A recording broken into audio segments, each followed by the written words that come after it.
முதலமைச்சர் ஸ்டாலின் சென்னை தலைமை செயலகத்தில் இருந்தபடி ஊரக வளர்ச்சி மற்றும் ஊராட்சி துறை சார்பில் ரூபாய் 78.41 கோடியிலான கட்டடங்களை திறந்து வைக்கிறார். அந்த காட்சிகளை தற்போது பார்க்கலாம். ராமநாதபுரம் மாவட்டம் திருப்புல்லானி, சமத்துவபுரம்,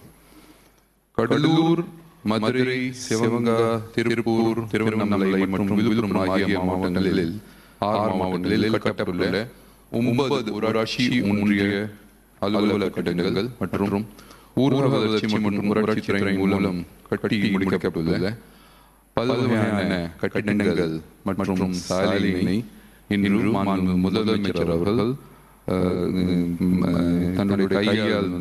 ஓபன் பண்ணுமாறு நான் எல்லாரும் சார்பாக அன்புடன் கேட்டுக்கொள்கிறேன்.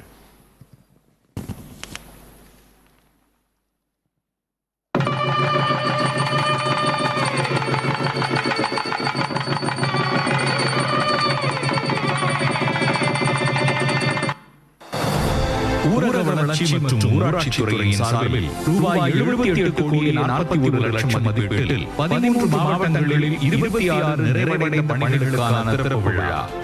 தந்தை பெரியாரின் பெயரில் பெரியார் நினைவு சமத்துவபுரம் திட்டத்தின் கீழ் ராமநாதபுரம் மாவட்டம் புதுக்கோட்டை கிராம ஊராட்சியின் வழிவாடல் வலசை கிராமத்தில் அனைத்து சமுதாய மக்களுக்குமாக 100 வீடுகள் பல்வேறு அடிப்படை வசதிகளுடன் மற்றும் நுழைவாயில் பெரியார் சிலையுடன் கட்டப்பட்டுள்ள பெரியார் நினைவு சமத்துவபுரத்தையும் 9 ஊராட்சி ஒன்றிய அலுவலக கட்டடங்களையும் 7 பொது சுகாதார மருத்துவமனை கட்டடங்களையும் 4 சமுதாய கூடு கட்டடங்களையும் திட்ட இயக்குநரின் அரசு இல்லம், கடலூர் மாவட்டம் விருத்தாச்சலம் ஒன்றியத்தில் பொறியாளர்களுக்கான ஒருங்கிணைந்த துணைப்பிரிவு அலுவலக கட்டடம், 2 புதிய வகுப்பறை கட்டடங்கள் மற்றும் நாமக்கல் மாவட்டம் மல்லசமுத்திரத்தில் தார்ச்சாலை என மொத்தம் ரூபாய் 78.41 லட்சம் மதிப்பீட்டில் 26 ஊரக வளர்ச்சி மற்றும் ஊராட்சி துறையின் முடிவுற்ற பணிகளை இன்றைய தினம் மாண்புமிகு தமிழ்நாடு முதலமைச்சர் அவர்கள் திறந்து வைத்துள்ளார்கள். மாண்புமிகு தமிழ்நாடு முதலமைச்சர் அவர்களுக்கு நன்றி.